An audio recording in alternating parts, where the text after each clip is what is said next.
ወንጌሎችን የጻፈበትን አይነት ሐሳብ ነው የሚጽፈው። ለመምታት ነው የመጣውን የስህተት ትምህርት ገንጥሎ ለማውጣት ሊበርዝ የመጣውን ወንጌል የመጣው ትምህርት ነው። አያችሁ፣ ሌላ አስመስሎ አይደለም፣ በትምህርት ነው ኮንስትራክት ተደርጎ ነው የመጣው። እሱን ልክ አይደለም፣ ልዩ ወንጌል ይለዋል። ወንጌል አንድ ነው፣ ሌላ ወንጌል የለም። ጳውሎስ ግን ልዩ ነው ይላል። እኔ ከሰበኩት በላይ በቀር ወንጌል የለም፣ ልዩ ነው። እኔ እንኳን ተመልሼ መጥቼ ይላል ደግሜ ሌላ ወንጌል ብሰብካችሁ ማንም መጥቶ ከዚህ ከሰበኩት ወንጌል ውጪ ቢሰብካችሁ አይደለም ማንም እኔ አይደለም ተመልሼ መላእክት ወርዶ ሌላ ከዚህ ወንጌል ውጪ ቢሰብኳችሁ ልዩ ወንጌል የተረገሙ ሆኖ ይላል። እስኪ አሜን በሉ። ኧረ አሜን በሉ። በወንጌል ቀልድ የለም፣ በመልእክቱ ቀልድ የለም። የተረገሙ እኔም ደግሜ ቀይሬው ሰብካችሁ የተረገሙ ከዚህ ከሰበኩላችሁ ወንጌል በቃ እና ይህንን መልእክት ነጥሎ ለማውጣት የተጻፈ ነው። ከሌሎች መልእክቱ በጣም ስሜታዊ ነው። በጣም ስሜታዊ ነው። ተናዶ በቁጣ የሚጽፈው ነው። በሌሎቹ መልእክቶች ላይ እንዳልኳቸው ሰላምታ አለው፣ ምስጋና ነው። በጣም ደስ ይላል። ኢንትሮዳክሽን አለው ምናምን። እዚህ ግን ወደዛ ነው የሚገባው። ምክንያቱም ይህን ወንጌል ሲሰብክበት የሰበከበትን አሰባበቅ ሄዳችሁ ሐዋርያት ሥራ ምዕራፍ 14 ላይ አጥሩ። በጣም በብዙ ዋጋ መክፈል ነው የሰበከው። ብዙ አልቆየም። ያልቆየበት ምክንያት አለው፣ ግን በጣም ዋጋ ከፍሎ እያመመው እየተደበደበ በጣም ዋጋ ከፍሎ የሰበከው ስብከት በትክክል ወንጌሉን ሰጥቷቸዋል። በብዙ ዋጋ መክፈል ነው ይህን ወንጌል የነገራቸው። የመጀመሪያው ሚሽኑ ነው ጳውሎስ። ጌታ ኢየሱስ ክርስቶስ ከነካው በኋላ የመጀመሪያ ሚሽኑ ነው። ከበርናባስ ጋር ነው ወይም ሚሽን ትሪፕ ያደረጉት። በርናባስ አብሮት አለ። የሚዋደዱ ደቀ መዛሙርቶች ናቸው። ለማገልገል ነው የወጡት። ከልባቸው ወንጌሉን ሰብከዋል። ገላትያ ገብተው የቀራቸው የለም። ሶስቱም ከተማ እየዞሩ ኢየሱስን በደንብ ስለውታል። ኢየሱስ ጌታ ታውቃላችሁ አይደል? ወደ ከተማዋ ሲገቡ ጳውሎስና በርናባስ ወደ ከተማዋ ሲገቡ የልስጥራውያን የሊቃውያን ሕዝብ አቀባበል በጣም አስገራሚ ነበር። ወንጌል እየሰበከ ይላል እኮ አይደል? ሐዋርያት ሥራ ምዕራፍ 14 ወንጌል እየሰበከ የተናገረ ከልጅነቱ ጀምሮ እግሩ የሰለለ ተራምዶ ማያቅ ብሎ ያስቀምጧል። ተራምዶ ማያቅ እና ጳውሎስ እየሰበከ ግን ትኩር ብሎ ሲያየው እምነት እንዳለው አየ ይላል። ሰውየው አሜን እያለ አይሰማም። በጌታ አይደለም፣ አዲስ ነው። ወንጌል ገና እየሰማ ነው። ግን ፊቱ ላይ ትኩር ብሎ ጳውሎስ ሲያየው እምነት አየበት ይላል። ተነስና ተራመድ ብሎ በኃይል ተናገረው ይላል። ተነሳ ይላል። እኔ ዛሬ አንድ ነገር ልባርካችሁ። ፊታችሁ ላይ ሳይቀር የሚታይ እምነት ይግባባችሁ። እስኪ አሜን በሉ። ሰውየው አሜን አሜን አይልም፣ እንዳመነ ያስታውቅ። ገና እየሰማ ነው ወንጌል፣ ስለ ኢየሱስ ገና እያዳመጠ ነው። ግን ተቀብሎታል። የገላትያ ምዕመናን አቀባበላቸው በጣም አስደናቂ።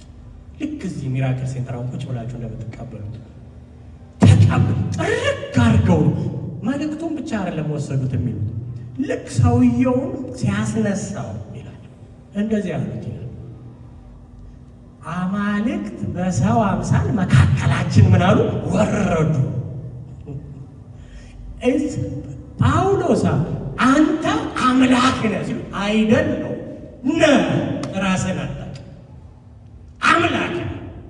እንዳውም የዲያ ቤተ ጣዖት ካህን ይዞ መጣ ይላል። በሬና ጉንጉን አበባ ይዞ መጣ ይላል። እና ሲል አንተ ዲያ ነህ ብሎ ስም ሰጥቷቸው ይላል። አንተ ዋና ተራጋሪ ነህ፣ አንተ ሄርሜን ነህ ብሎ ለባርናባስ ጥቅስ ተቀበላለህ ነው። ሊሰውላቸው ሲሉ እንደዚህ ያደረግን ይላል። ከመቀበል አልፎ ወንጌላቸው አምላክ አረጓቸው። አማልክት ይላል። ሰው ነን አይደላችሁም፣ ራሳችሁን አታውቁም። ጭቅጭቅ ውስጥ ገባን ይላል።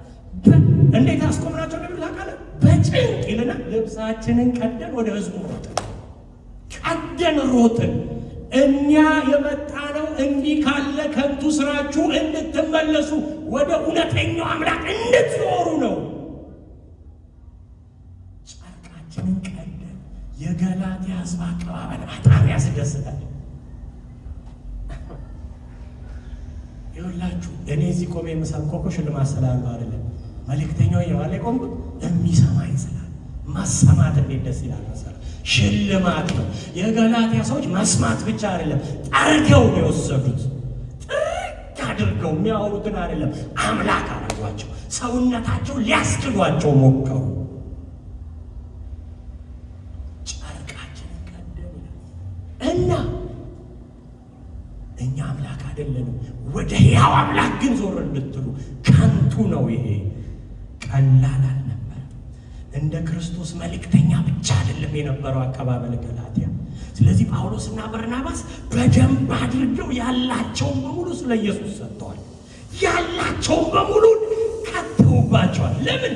አቀባበሉ ዋር ነበረ። ሞቅ ያለ አቀባበል ነው። ደስ ይላል። አሜን አይችሉም እንጂ አሜን ደግሞ ቢችሉ ጉባኤው ምን ሊሆን እንደሚችል አስቡ። አዲስ ስለሆኑ አሜን ቢችሉ ደግሞ ይነዳል ጉባኤው። አያስወሯቸውም። በቃ ውስድ እንዳውም ከሆነ ሰዓት ላይ እንደዚህ ይላል። ከመቀበል አልፎ የአይን ህመም ነበረኝ ይላል አይደል ጳውሎስ። የእኔን የታመመውን አይን ወስዳችሁ የእናንተን ጤነኛውን እስክትሰጡኝ ድረስ እስከዚህ ነው የተቀበላችሁ። ምን አይነት መታደል! ገንዘብ እኮ አይደለም አይንን ቀይር እስከ ማለት የደረሰ መቀበል። ያንተ ታሟል እኔ ልውሰደው፣ ያንተ የኔ ያደርገው የታመመው የኔ ግን ለአንተ ይሁንልህ እስከ ማለት።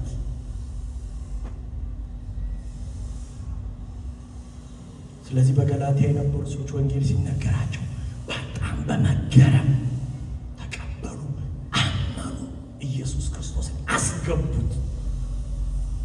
ለዚህ ነው አንድ ቃል ታውቃላችሁ ሁሌ የምታስታውሱት ከገላትያ ላይ ያለው ኢየሱስ ክርስቶስ እንደተሰቀለ ሆኖ በላያችሁ ላይ ምን ብሏል? ተስሎ ስለነው አለ። ጳውሎስ 100% ስኬታማ ነበር የገላትያ አገልግሎቱ። ኢየሱስን ድምቅ አድርጎ ስሎታል። አይገርምም? እያንዳንዱን ምዕመን ስታዩ ኢየሱስ ይታያል። ምንም ነገር ሳይል ኢየሱስን ታያላችሁ እያለ በደንብ ነው የወሰዱት። ጥርቅ አድርገው ወስደውታል። ኢየሱስ በትክክል እንደተሰቀለ ሆኖ ተስሏል። እስኪ አሜን በሉ። በጣም ብዙ ሰዎች ወደ ጌታ መጥተዋል። ቤተ ክርስቲያን ተተከለች። ከዛ አልፎ እነ ጳውሎስ ልባቸው አረፈ። ስራ አልቋላው አምነዋል። ኢየሱስን በሚያስገርም ሁኔታ ተቀብለውታል። ቤተ ክርስቲያን ተተክሏል። አሁን ስራው የማስፋፋት አልቋል። ዋናው ሚሽን በስኬት ተጠናቋል። ገላትያ ኢየሱስ በደንብ ገብቶ ማሳደግ ማስፋፋት ብለው መሪ ሾመውላቸው ወደ ቀጠለው ሚሽን ሄዱ። እርግጠኛ ነበሩ ኢየሱስ በደንብ እንደተሳለ። ወደ ቀጣዩ ሚሽን እንደሄዱ ይላል ሲናገር፣ እንደወጡ ወደ ፊሊፒንስ ምናምን ወደ ግሪክ ነው ሄዱ። እንደሄዱ ምዕራፍ 16 ላይ ይለናል። ምዕራፍ 15 ጉባኤው ስለሆነ ሐዋርያ ሥራ እንደሄዱ ይላል። እግር በእግር ተከትለው ከኢየሩሳሌም ከተማ ከእናት ቤተ ክርስቲያን ከዛ የመጡ ከነ ጴጥሮስ ጋር ኢየሱስ ጋር አብረው ከበሉ፣ አብረው ከጠጡ፣ ከተሻሹ፣ ከተነጋገሩ፣ አብረው ከተኙ፣ አብረው ከኖሩ ኢየሱስን በደንብ እናውቀዋለን ብለው ከሚሉ ከዛ ከእናት ቤተ ክርስቲያን የመጡ አሕዛብ አይልም ወንድሞች። እስኪ ወንድሞች በሉ። አማኝ የሆኑ ክርስቲያን እግር በእግር መጡ። እነ ጳውሎስ በዚህ ሲወጡ እነሱ በዚህ ገቡ።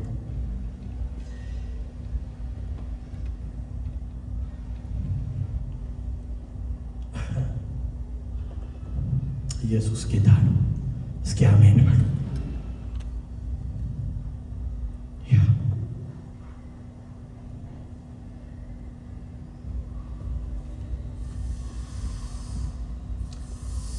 የገላትያ ምዕመኖች መታረም ቢኖርባቸው የእውነት መመስገን አለባቸዋል። አቀባበላቸው ይቀርባል። ደስ ይላል አቀባበላቸው። ልክ እንደዚሁ እነዛንም ሲመጡ ተቀበሏቸው ይላል። እነዛ ደግሞ አላፈረሱም። መጥተው ጳውሎስ በክርስቶስ ኢየሱስ በመስቀል ሥራ ትድናላችሁ ብሏል። አዎ ትድናላችሁ፣ ግን በቂ አይደለም አሉ። መገረዝ አለባችሁ፣ ሕግን መፈጸም አለባችሁ ብለው ከተቱ። ማለት ተቀበሏቸው ይላል። እሱ የገላትያ ቤተክርስቲያን የመቀበል ችግር የለም። የመጣውን ሁሉ እፍስ አድርገው ይወስዳል። አሜን ነቢል እንዲህ አይሉ አንደኛ አላፈረሱባቸውም፣ የጳውሎስ ጨመሩላቸው። በጌታ በክርስቶስ ኢየሱስ በመስቀል ስራ ብቻ አይደለምና አንተም ትገባበታለህ። አንተም ስትገባ ያምራል፣ ለአይምሮ ይመቻል፣ ማንዋል ይሆናል፣ በዳሉ ደስ ይላል። እና እሱ ተሰቅሎ አድኗል። ስትገረዝ ከዚህ ስትጨምርበት 100% ይሆናል፣ ደስ ይላል አለ። የኮረኮሯቸው አሜን ብለው ወሰዱት። ጳውሎስ ይሄን ሰማ።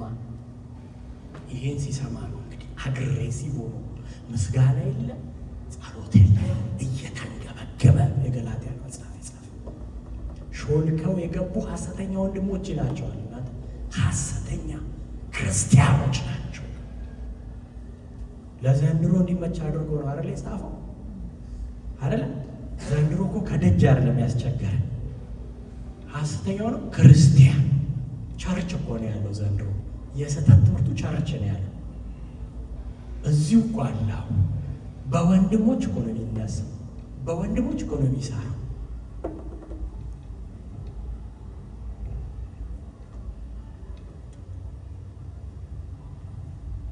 አብዛኞቹ በገላትያ ያሉ ሰዎች አሕዛብ ነበሩ፣ ዓለማውያን ናቸው። በነ ጳውሎስ የወንጌል ስብከት ጌታ ኢየሱስን ተቀብለው ድነዋል። አይሁዳዊ ስላልሆኑ አልተገረዙ። ስለዚህ ከኢየሩሳሌም ቤተ ክርስቲያን መጥተው አይሁዶች ናቸው። እነዚህ በደንብ ምዕራፎቹን በየጊዜው ስንገባ ደግሞ በደንብ ናያል። እንዳልተገረዙ ስለሚያውቁ እንደነሱ እንዲገረዙ ነው የፈለጉት።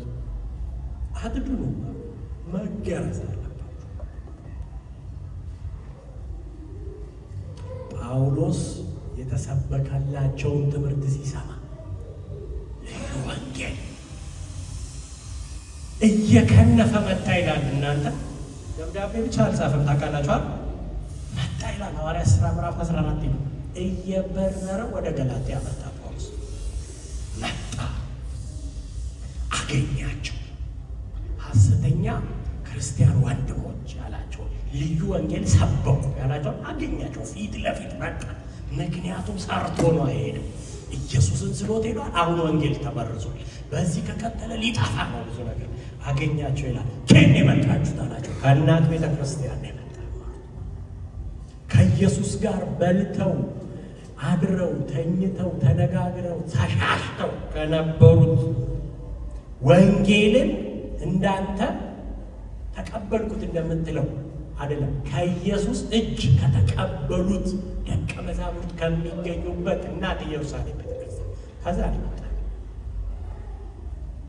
እና ጴጥሮስ ይሄን ነው የሚሰብከው አላቸው። ጴጥሮስ በኢየሩሳሌም ሆኖ ይሄን ወንጌል ነው የሚሰብከው። የተሰቀለው ክርስቶስ ብቻውን አይደለም፣ መገረዝ ይጨመርበት ይላል። እናንተም ይሄን ነው የምትሰብኩት። ይሄ ልዩ ወንጌል አይደለም፣ ልዩ ነው።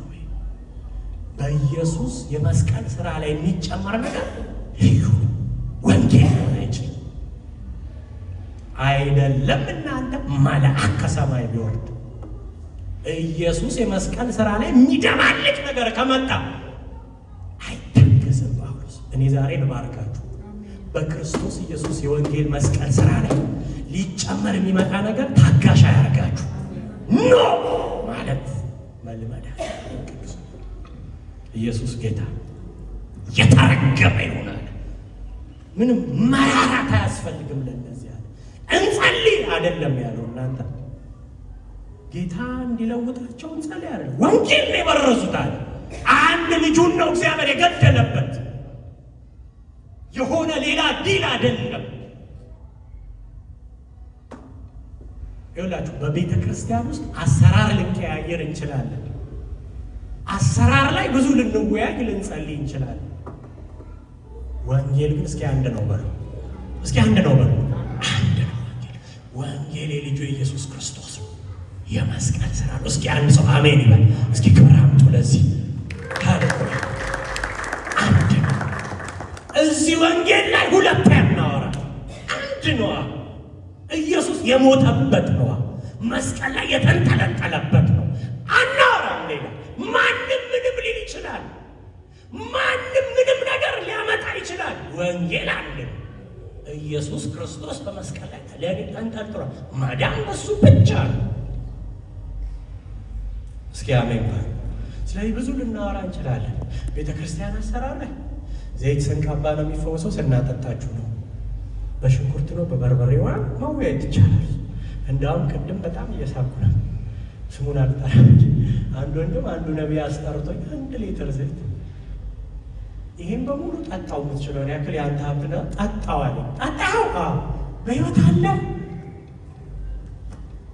እና ወንጌል አለ። አሰራር ነው። ልንወያይ እንችላለን። በቀኝ ነው በግራ ሲወጣ እሱ ወንጌል ግን እስኪ ኢየሱስ ነው ባሉ፣ እስኪ ኢየሱስ ነው ባሉ። የዚህ ቤተ ክርስቲያን አቋም ኢየሱስ ነው። የማይወድ ሰው መሄድ ይችላል። ወንጌል አለ፣ አንደራደርም። እዚህ እምንሞትለት እኔ ማለት ሕይወቴን እምሰጥለት ልታረድ እችላለሁ። ነገር ወንጌል ኢየሱስ ብቻ። እስኪ አሜን ባሉ።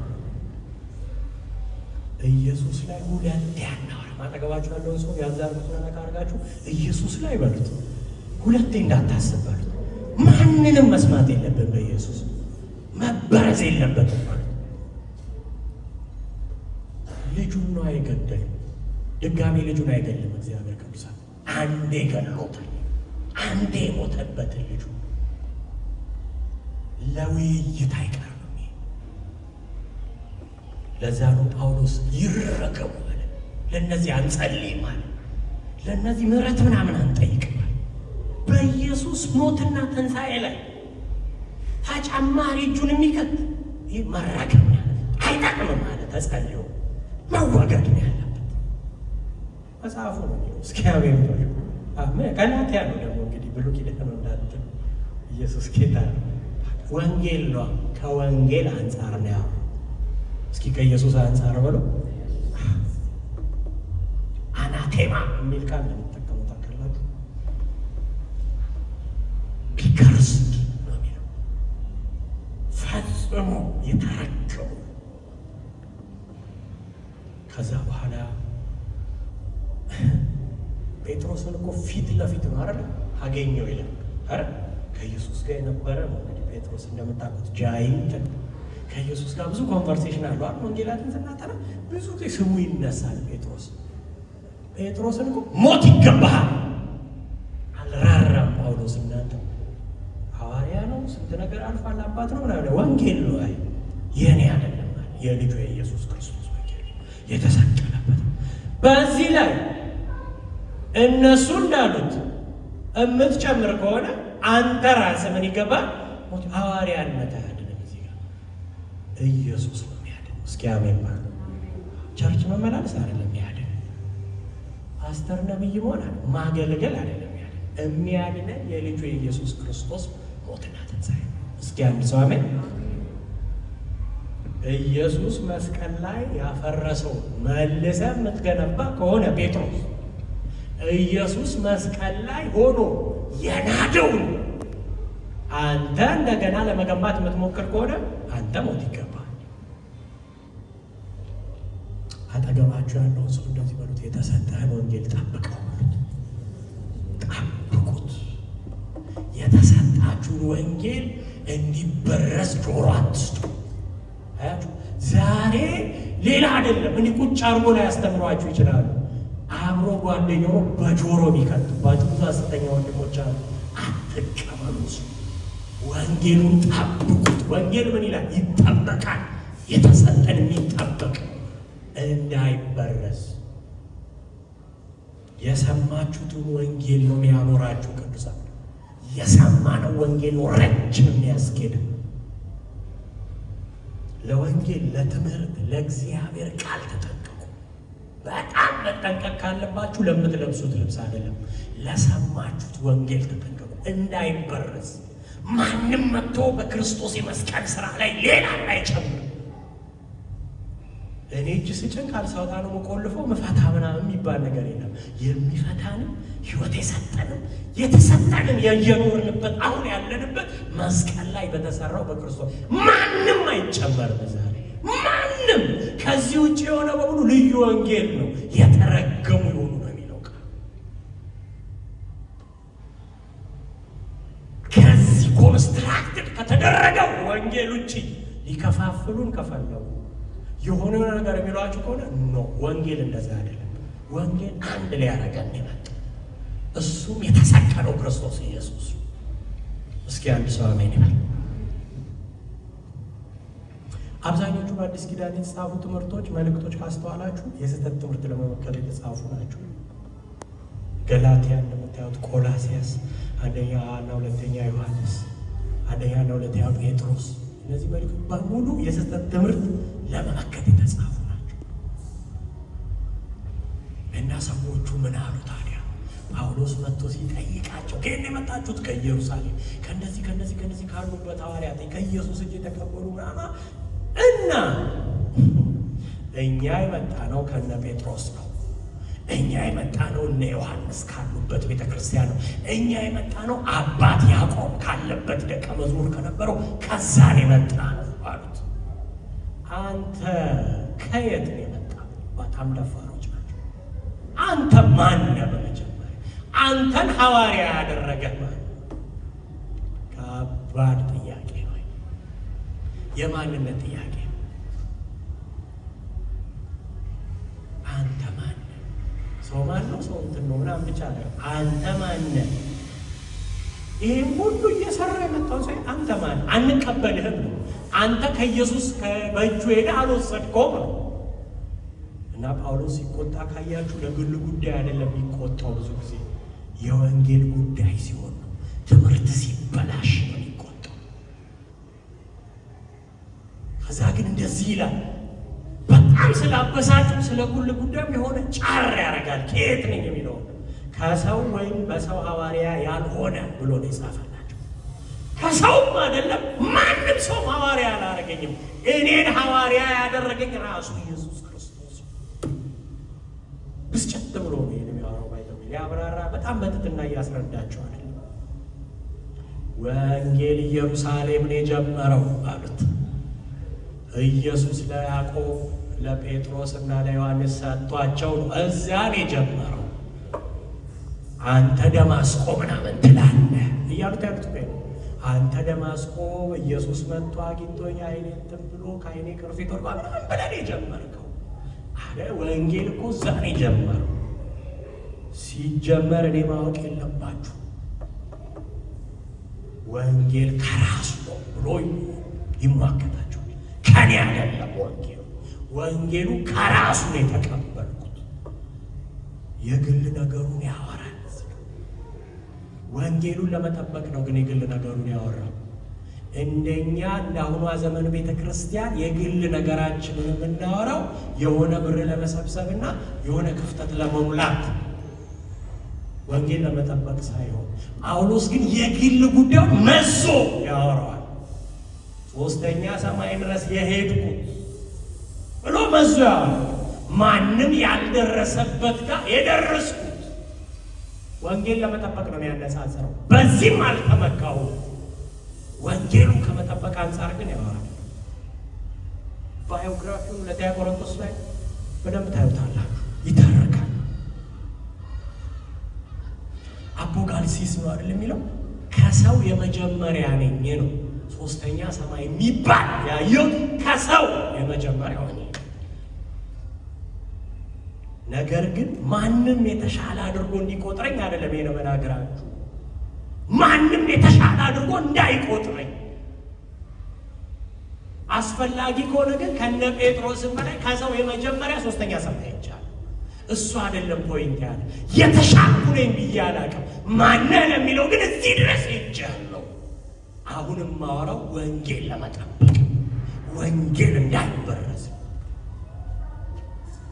ይሄን ሁሉም አደርገው ቡስት ላደርግባችሁ አይደለም፣ እናንተን ላሳፍር እንጂ እኔ በጣም ደካማ ነኝ። እናንተን ግን ይሄን የያዛችሁትን ልዩ ወንጌል ለማስጣል ነው ይሄን ማወራው። ከኢየሱስ ነው የተቀበልኩት ሲላቸው ዋው ልትሉኝ አይደለም፣ ወይኔ ከኢየሱስ የተቀበለ ሐዋርያ ነው ልትሉኝ አይደለም። እውነት እንደሆነ ልነግራችሁ ብቻ። ወንጌሉ እውነት ነው። እስኪ አሜን ባሉ። ወንጌሉ እናንተም ጋር ጸንቶ እንዲቆም ስለመፈልግ ነው። ሰዎቹ ከጴጥሮስ ጋር ስለመጡ ሰዎቹና የገላትያ ቤተክርስቲያን መሪዎች ያዘ። በጣም የሚያስገርም ነገር ነው ያደረገው። ራሱ የመጡትን ሐሰተኛ ነቢይ ወንድም አስተማሪዎች ወንድሞች ሚላቸውን ያዘ። ከገላትያ ቤተክርስቲያን መሪዎች ጠራ። ከዛ ደግሞ በጣም ዋይዝ ነው ጳውሎስ ቲቶን ያዘው። ቲቶን ይዞ ተያይዘው ወደ እናት ቤተክርስቲያን ሄዱ። አላቆመም። ነገሩ መቋጨት አለበት አለ። ይሄን ነገር በንጠልጠል ከተውኩት ሊበረዝ ነው ወንጌል። ስለዚህ የመጣችሁት ከኢየሩሳሌም ነው፣ ከሐዋርያት አይደል ያላችሁት፣ ተቀበልን ያላችሁት ከዛ አይደል። እንዳውም እኔን ጭምር ጥያቄ ውስጥ ከታችኋል ማለት ይላል። ኑ አላፍርም በዚህ ወንጌል። የኔ አይደለም አይሰበኩት፣ የተቀበልኩትን ነው፣ የኢየሱስን ነው ያወሩት። በዚህ አላፍርም እንሂድ ብሎ ይዟቸው ሄደ። አርጊውመንት ሊሰራበት ቲቶን ይዞት ሄደ። ሊከራከርበት እኮ ነው ቲቶን ይዞት ሄደ። መሪዎችን ይዟል፣ ሐሰተኞቹን ይዟል፣ ቲቶን ይዞት ሄዷል። እና ቲቶ ማን ነው ለምትሉኝ ሰዎች ቲቶ ግሪካዊ ነው። በክርስቶስ ኢየሱስ ደግሞ ያመነ አይሁዳዊ ስላልሆነ ምን አላለ አልተገረዘም፣ ግን በክርስቶስ መምራ አምኗል።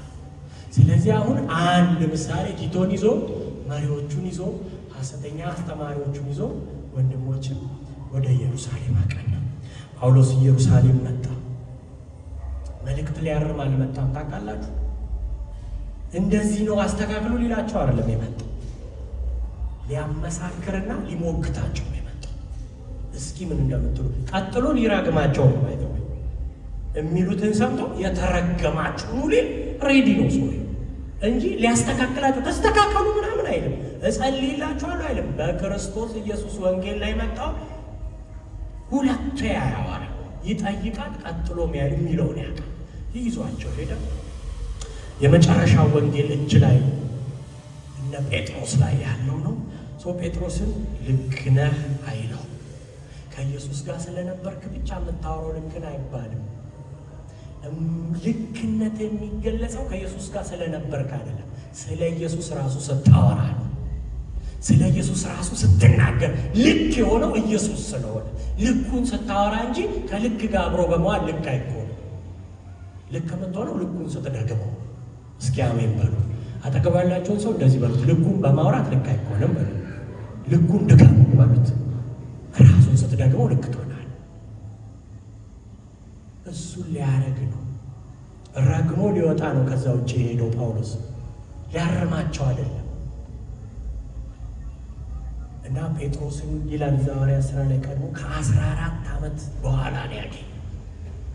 ሄደ ኢየሩሳሌም ሲሄድ ከ14 ዓመት በፊት ሰውየው ደማስቆ ላይ ጌታ ኢየሱስ ኢንካውንተር ካረገው በኋላ ወደ ጴጥሮስ ልኮት ነበር አይደል? ይነግርሃል፣ ያስተምራል ምናምን ብሎ ጴጥሮስ ልኮት። ከዛ ከተነካ በኋላ ሰውየው ወደ ስብከት አልመጣም። ከተነካ በኋላ ወደ አገልግሎት አልመጣም። 14 ዓመት ሲማር ነው የተቀመጠው። እንግዲህ ጳውሎስ ሲማር ማለት አስቡት፣ መጀመሪያ ራስኮ በጣም የተማረ ነው። 14 ዓመት ከኢየሱስ ጋር ያሳለፈው በደንብ ነው ያጠናው።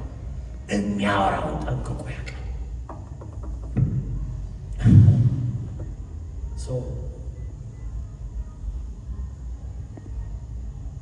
ጴጥሮስን አየው፣ ያዕቆብን አገኘው እና ያዕቆብ ማለት የኢየሱስ ወንድም ነው ማለት ነው። እና ዮሐንስ ተገናኙ እና ሲገናኙ ምን የሚያወሩ ይመስላችኋል? ገና እንደተገናኙ እኮ ዘራፍ አይባባሉ፣ ተነፋፍቀዋል። ከ14 ዓመት በኋላ ነው ያያቸው። ከኢየሱስ ጋር የነበረው ሐዋርያ ሲያሳድዳቸውም የነበረ ነው። ከዛ ድኗል እና ሲገናኙ ስለ ብዙ የወንጌል ስራ ማወራ አይመስላችሁ ይነጋገራሉ። ግን የመጣበትን አልረሳም። ሰው ጉባኤ ተቀመጡ። ጉባኤው ይመስለኛል እንደዚህ ሶስቱ ልክ ዳኞች እንደሚቀመጡት ጴጥሮስ፣ ዮሐንስና ያዕቆብ ተቀመጡ። እንደዚህ ተቀምጠዋል። ከፊት ቁጭ ብለዋል። ትልቅ ጉባኤ ነው። ሐዋርያት ሥራ ምዕራፍ 15 ላይ ያለው ጉባኤ የሚታወቅ ጉባኤ ነው። ይሄ ጉባኤ ነው የገላትያ ኢሹ የመዘዘው ጉባኤ ነው። ስለዚህ አባቶች ተቀምጠዋል። በዚህ በኢየሩሳሌም ያሉ ጳውሎስ በዚህ ሳይድ መሪዎቹን አድርጓል። የገላትያ በዚህ ሳይድ ሐሰተኛ ወንድሞችን አስቀምጧል። ቲቶን እዚህ ጋር ቆሞታል እና ቆሟል። ጳውሎስ አሁን ማረጋገጥ የፈለገው ነገር አለ እና እንደዚህ አላቸው። ቲቶ ቆሟል። እኔም እላችሁ አላቸው፣ ቲቶ ግሪካዊ ነው፣ በክርስቶስ ኢየሱስ የመስቀል ሥራ ግን አምኗል። ደግሞ ተጨማሪ አልተገረዘም። ይድናል አይድንም? ይህም መልሱ አላቸው። ይድናል አይድንም? ጥያቄው ይሄ ነው አላቸው። አቁሞታል። ሙሉ መከራከሪያው ቲቶ ነው። ግሪካዊ ነው፣ ድኗል፣ አልተገረዘም። ይህም መልሱ አላቸው። እግዚአብሔር ጴጥሮስን ረዳው። ይድናል እንጂ አለ። ግጥም አድርጎ ነው የሚድነው።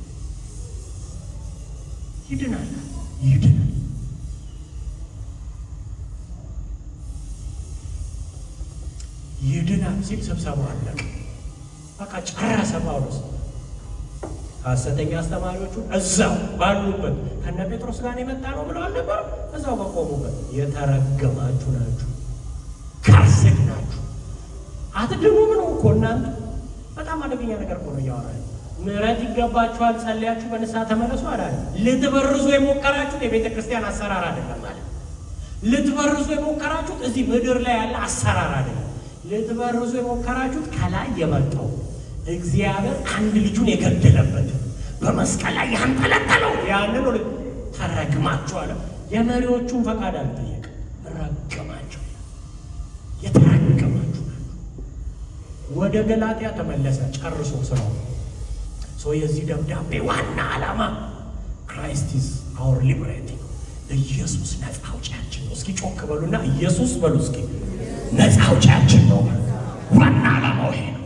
ስራውን ጨርሶ ወደ ገላትያ ተመለሰ። የገላትያ መጽሐፍ እንደዚህ ነው። ዋና ሐሳቡ ኢየሱስ ነፃ አውጪያችን ነው። ለገላትያ ሰው ኢየሱስ ነፃ አውጪ ነው ሲሉ ይጠይቃሉ። ወዲያው ወደ አይምሯቸው ይመጣል።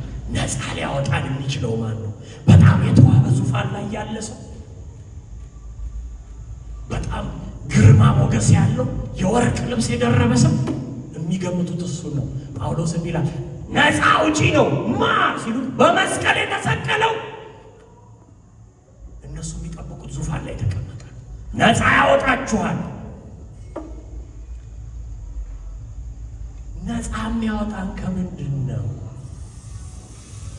እኛ ከምንድን ነው ነፃ የምንወጣው? ይጠይቃሉ። ባይተወይ ሲጽፍላቸው ሲያወራቸው ከሕግ እርግማን ነው ነፃ የምትወጡት። ኢየሱስን ሊያቀርበው ከሕግ እርግማን ነፃ አውጪ አላችሁ፣ ተገኝቷል። ልታስቡ አይገባም። ሕጉ አስቸግሯችኋል። አሁን አለቅ ብሏችኋል። አሁን ነፃ መውጣ ደርሷል። አሁን ነፃ ልትወጡ ነው። ማን ነው ነፃ የሚያወጣችሁ? ሊያቀርበው ሬዲ ነው ጳውሎስ። ኢየሱስን ሊያቀርበው። እስኪ አሜን በሉ። ኢየሱስን ሊያቀርበው ተዘጋጅቷል። የተሰቀለው ክርስቶስን ድንቅ ያደርገዋል። የሆነ የጦር ባላትዮን ያሰለፈ አይደለም እኮ የተሰቀለ ነው። የሚያድን አይመስልም። ተንጠልጥሏል።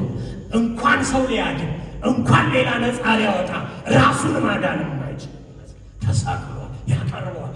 አያፍርም።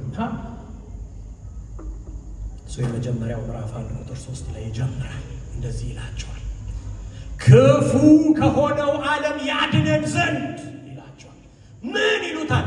ክፉ ነው ዓለም። ያውቃሉ ክፉ እንደሆነ።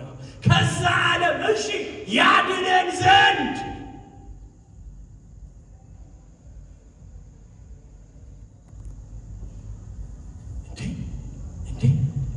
ይህን ሲሰሙ ያውቁታል። የዓለምን ክፋት ያውቁታል። ጦር አደራጀ እንዴ ጳውሎስ? ተዋጋልን እንዴ ብለው እያሰቡ ስንት ባታሊዮን ጦር ተዘጋጅቶ ይሆን ነፃ ሊያወጣል? ማን ይሆን የሚታደገን? ይቀጥላል። ሁለተኛ እንደዚያ ስለ ኃጢአታችን ይልና ራሱን በመስቀል ሰጠ። ሽንፈት ያወራል። ነፃ ልትወጡ ነው ብሎ ቀጥሎ ሽንፈት ያወራል። በመስቀል ሞቷል። የሞተ ሰው ውድቀት ውርደት ውድቀት ይመስላል፣ ውርደት ይመስላል፣ ሽንፈት ይመስላል። ግን ድል ነው። ግን ማሸነፍ ነው። እስኪ አጨብጭቡ ለጌታ ኢየሱስ። ግን ማሸነፍ ነው። ግን ድል ነው።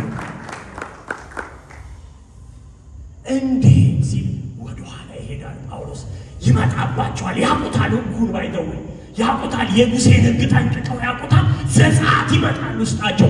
እነሱ ነፃ መውጣት የሚያውቁት ዘጸአት ላይ ነው። ዘጸአት ላይ የሚሞትም የሚገልም የለም። የዘጸአቱ ነፃ መውጣት በጣም ደስ ይላል። ባህር ይከፍላል። ፊልም ነው የሚመስለው። መና ያወርዳል። ሲጠሙ ከድንጋይ ውስጥ ውሃ ያፈልቃል፣ ያጠጣቸዋል። ምንም አልተቸገሩ። እንደዛ ነው ነፃ የወጡት። ነፃ መውጣትን የሚያውቁት ያንን ነው። ስለዚህ የሚጠብቁት አሁንም ነፃ ልትወጡ ነው ሲላቸው ኤክስፒሪየንስ አላቸው። ሙሴ ይታያቸዋል።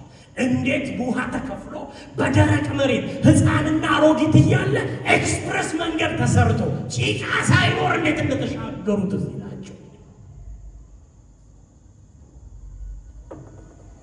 ከዚህኛው ዓለም የዛኛው ዓለም ብሪጅ የሆነው የተሰቀለው ነው ይላቸዋል። እዛ እኮ መግደልም መገዳደልም አልነበረም። ሊይዙን እንኳን ሲመጡ እኮ ጨለማ ገብቶ እሳት እየመጣ ምናምን ብዙ ነገር እኮ አይተናል። ይሄኛው ዓለምስ የተሰቀለ ነው የሚያድናችሁ፣ የሞተ ነው ነፃ የሚያወጣችሁ።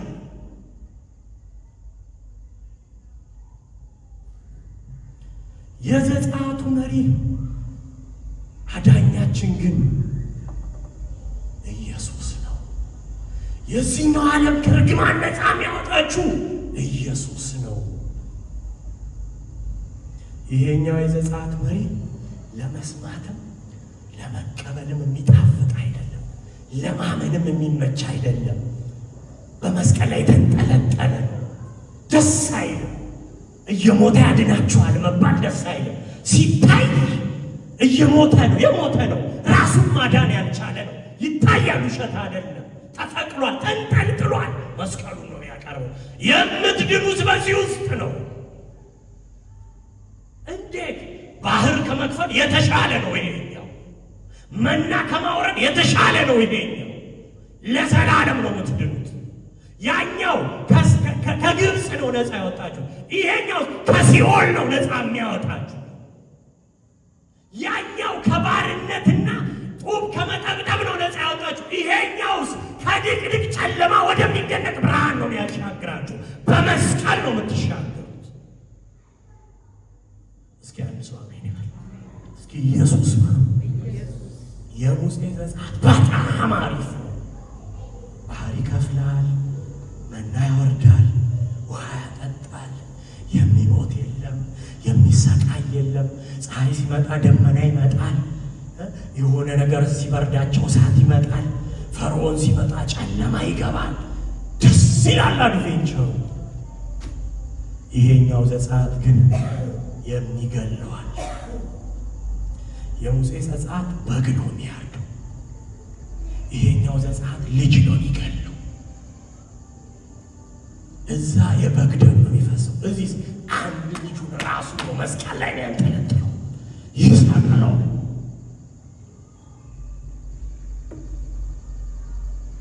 ዘጸአት አዳኝ ብቻ አይደለም፣ መስዋዕት ጭምር ነው። ይሄኛው ዘጸአት ሊያድን ብቻ የመጣ አይደለም። የሆነ ብሪጅ ሊያሻገር ብቻ የመጣ አይደለም። ራሱ መስዋዕት ነው የሆነው። እንደ በግ ራሱ ነው ያቀረበው። ሙሴ ዘጸአት መሪ ሲሆን ለመስዋዕት በግ ነው ያቀረበው። ይሄኛው የዘጸአት መሪ ግን ራሱ ያይዛል። እስኪ አንድ ሰው አሜን ይበል። ለጳውሎስ መስቀል መስበክ ውርደት ነው በዛ ዘመን። ከግብፅ ወደ ከነዓን መውጣት በጣም ነው የሚመቸው። ታሪኩን ሄዳችሁ ስታጡ ደስ ይላል። እኔ አንዳንዴ ምነው በነበር ብዬ ከምላቸው ቦታዎች አንዱ እንደሆነ ታውቃላችሁ? ቀይ ባህር እንደው ባየሁት ነፋስ ነው ጥርግ ውሃው እንደ ግርግዳ እንደዚህ እየነካችሁት እኮ ነው የምታልፉት። አይነካችሁም፣ እናንተ ተነኩታላችሁ። ደስ ይላል። ጭቃ የለም ይላል። አሮጊትና ሕፃናላ ጭቃ ይዞ እንዳያስቀረው ጥርግ አድርጎ በደረቅ እኮ ነው የሚለው። አንብባችሁታል? በምን ተሻገሩ ነው የሚለው?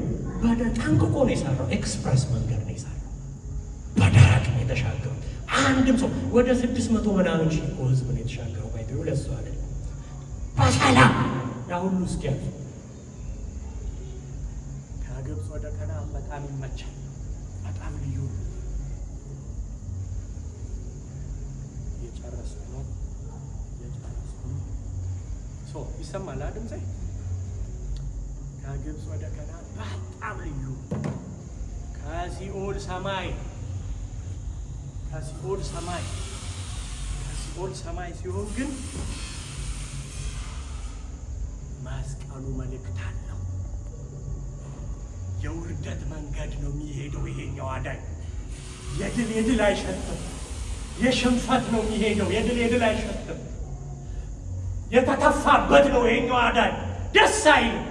ለማመን ይከብዳል። ማንም መጥቶ አፉን ያላቀቀበት ነው። እስቲ ያንተ ንጉሥ ከሆንክ ወርደ ራስን አድን ያለ የተባለበት ቱ ተብሎ የተተፋበት ነው። እንደሚነዳ በግ ዝም ብሎ የተነዳ ነው። አምላክ ነው የሰራቸው፣ እሱ ነው። እነሱ ራሱ የቆሙት በሱ ነው።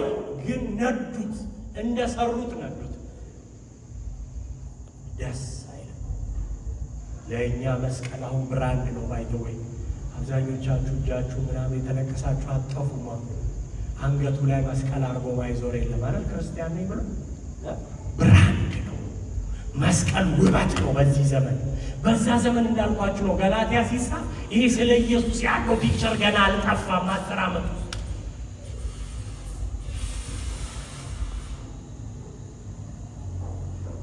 የተዋረደውን ነው አዳኝ አድርጎ የሚያቀርብላቸው። ናዝሬት የተሰቀለ ነው። ስለ ሁሉ የተተፋበት የተገፋ ነው። 12ቱ ትተውት የሄዱትን እሱ ያድናል። ሰው ለማንሳት ያፍራል። ያለ እነ ጴጥሮስ ክደውታል። ከኢየሱስ ጋር አልነበርኩም ብሎ ሸሽቷል። በዚያ ዘመን መጽሐፍ ሲናገር ምን ይላል? በእንጨት የተሰቀለ ምንድን ነው የሚለው? የተረገመ። እንጨት ላይ የተሰቀለ ሰው ጎረቤቴ ነው አትልም። አናቀው ገና አውቀው ከሆነ እንኳን ላለመካን እንደዚህ ዞረ ትሄዳለህ። አታወራም። አውቀው ነበር እኮ አንድ ክፍል ላይ የተማረውና አትልም። የተረገመ ስለሆነ የተረገመን አውቀዋለሁ የሚል የለም። በዛ ሲዝን ያንን በዛ በሚሸሽበት ሲዝን ጳውሎስ እንደዚህ ይላል፣ አዳኝ ነው ብሎ ያቀርባል። አላፍርበትም አለ። የተረገመው ነው የኔ አዳኝ እሱ ነው። ከሲኦል ወደ ሰማይ የሚወስዳችሁ እሱ ነው። የሚያድናችሁ እሱ ነው። ኢየሱስ ጌታ። ክፉ ከሆነው ዓለም የዳንኩት በዚህ በሚታፈርበት በሚመስል በተሰቀለው ነው። በተንጠለጠለው ኢየሱስ ነው። ልጁ ሥጋውን ፈልቅቆ በደም በተጨማለቀ እጅ ኢየሱስ እንታረቅ ብሎ እግዚአብሔር በዛ ውስጥ እጁን ሲዘረጋ ጨብጦኝ በደም በተጨመላለቀ ደም ሲጨብጠኝ ደሙ እኔን ሲነካኝ ድኛለሁ። ወደ ሕይወት የተሻገርኩት። እስኪ አንድ ሰው አሜን ይላል። ለዚህ ነው ቆላስይስ ምዕራፍ 1 ቁጥር 20 ላይ እኮ ይናገራል። ዓለምን ከእርሱ ጋር ምን አደረገ ይላል? አስታረቀ። በተጨማለቀ በሚመስለው አዳኝነቱ እዛ ውስጥ ነው። እሺ ብለን ስንጨብጠው ታረቀ። የተሰቀለው ክርስቶስ የገላትያ መልእክት መካከለኛ። ይሄን ይዛችሁ ነው ከዚህ በኋላ የምንማረው። ገላትያ የገላትያ መልእክት ዋናው ነፃ አውጪው መካከለኛው ማን ነው? እስኪ የተሰቀለው ክርስቶስ ነው። የተሰቀለው ክርስቶስ ነው። የተሰቀለው ክርስቶስ ያመጣው የስተት ትምህርት ለመምታት ገላትያ ብቻ በፊልጵስዩስ ላይ ጭምር ያነሰዋል አይደል? ራሱን ባዶ አድርጎ ወረደ አይደል? እንደሚነዳ በግና ያነሰዋል። የስተት ትምህርት ለመምታት ሁሉ የተሰቀለውን ኢየሱስን ያነሰዋል። የጳውሎስ የሁሉ ጊዜ ስብከቱ የተሰቀለው ክርስቶስ ነው። የስተት ትምህርት በዛ ምን እናድርግ? አሁን በጣም በዝቷል። የሚያስቱን ፓስተሮች፣ ነቢያት፣ ሐዋርያቶች በዝተዋል። ብዙ ኮንስትራክት የተደረገ ከክርስቶስ መስቀል ውጭ የወጣ በጣም ብዙ አይነት አሰራር እንዳለ ነው ወንጌል አድርገው የሚሰሩብን በጣም ብዙ አለ። ምንም ማድረግ አይጠበቅባችሁም። የተሰቀለው ክርስቶስን አውሩት። የተሰቀለው ኢየሱስን አውሩት። የስህተት ትምህርቱ ይዳርቃል። ኤግዚስት አያደርግም። በጣም ቴክኒካል ለመሆን አትሞክሩ። ስፒሪቹዋል የስህተት ትምህርቱ ጸጥ ይላል። ኢየሱስ ብቻ አይደለም ይላል። ቀጥሎ ጳውሎስ ይህን ተናግሮ ይጨርሳል።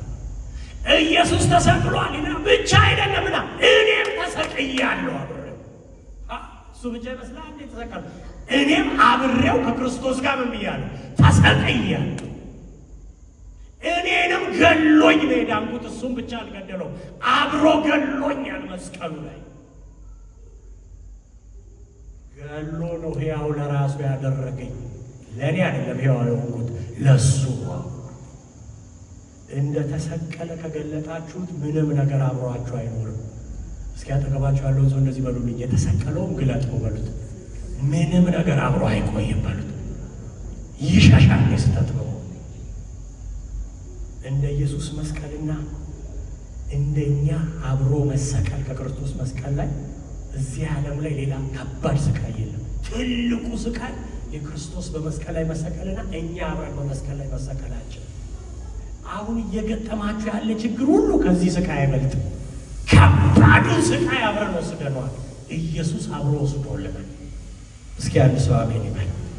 ከኢየሱስ ጋር መሰቀልን እንታገሳለን። በጣም ያማል፣ ደስ አይልም፣ ፔንፉል ነው። እንደ ሙሴው ዘጸአት አይመችም። ከኢየሱስ ጋር አብሮ መስተቀል በጣም ከባድ ነው፣ ግን እንታገሰዋለን። ለምን? የዘላለም ሕይወት አለ። የምንታገሰው የምናገኘው ነገር ስለሚበልጥ ነው። የዘላለም ሕይወት ይባላል። እስኪ ለጌታ ክብር አጨብጭቡ። የዘላለም ሕይወት ኢየሱስ ጌታ። የዘላለም ሕይወት ባይኖረው ኖሮ ለኃጢአት መሞት አያዋጣንም ነበር። ይህን ታውቃላችሁ። እኔ አሁን ለኃጢአት የምሞተው የምን ስላለው ነው? እስኪ የዘላለም ሕይወት በሉ። የዘላለም ሕይወት ስላለው ያዋጣል። ኢየሱስ ሞቶ እኔ ዘልዬ አልገባው። ኢየሱስ ሞቶ ጨርሶልኛል ብዬ እኔ ዝም ብዬ እጄን ኪሴ ከፍቼ ምን አላረኩም፣ አልገባው። እስኪ ጮክ በሉና አብሬ ተሰቅያለሁ በሉ። እኔም ተሰቅያለሁ አብሬ፣ ስቃዩን አብሬ ተካፍዬዋለሁ። እሱ ጨርሶታል። ባለቀ ነገር ወከማ አረገው። የተሰቀለው ክርስቶስ የሚያክፋፋ ትምህርት። እስኪ አሜን በሉ። ኢየሱስ ጌታ። ኢየሱስ የተሰማው ሕመም እኔንም ለኃጢአት ስሞት ተሰምቶኛል። እሱ ስለ እኔ በመስቀል ነው አይደል የሞተው? እኔ ለኃጢአት ስሞት ሕመሙ ይሰማኛል። ደስ አይልም ኃጢአትን ቢስለው ያመኛል። እሱ በመስቀል የታመመውን ያክል ይሰማኛል። እኔንም የገደለኝ የገላትያ ዋናው የመጽሐፉ የክርስቶስ የተሰቀለው ክርስቶስ በአዲስ ኪዳን ብቻ አይደለም፣ በቀደመው ካህናት በነቢያት በብዙ የተወራለት ነው። እነ ዳዊት አውርተውለታል። ሙሴ ብድራቱን ተመልክቶ ነው አይደለ ከቤተ መንግስት ጭቃ ለማብቃት ጥሎ ወረደ ይላል። ስቃዩ ታይቶታል። አስቀድሞ ነው ያየው። ይሻላል ቀድሞ የተወራ ነው የክርስቶስ መስቀል። አምላክ ሰው መሆንን የጠየቀ ነው። አምላክ ለአባቱ እንዲታዘዘው ያደረገ ነው። በአባቱ እንዲተወው ያደረገ ነው። ስለዚህ የተሰቀለው ክርስቶስ የገላትያ ቤተክርስቲያን የገላትያ መጽሐፍ ዋና የኛ ዋና ነው። እስኪ የኔ ዋና ነው በሉ። የኛ ዋና የሚራክል ሴንተር ቸርች ቤተክርስቲያን ዋና የተሰቀለው ክርስቶስ። ይቺ ቤተክርስቲያን ምን ታምናለች ማለት የተሰቀለው በተሰቀለው ካላመኑ እንለያያለን። ተሰቅሎ ነው ሌላ የቀጠለው። ሌላው የመጣው ከተሰቀለልን በኋላ አብረን ተሰቅለናል። ጳውሎስ የሚያወራው